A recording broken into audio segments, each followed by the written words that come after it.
This is how you spot a skinwalker.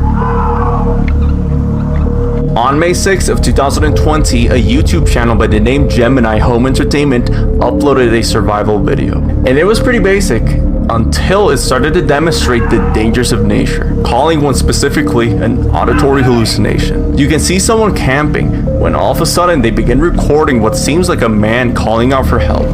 But if you take a closer look, there's definitely something off about this guy.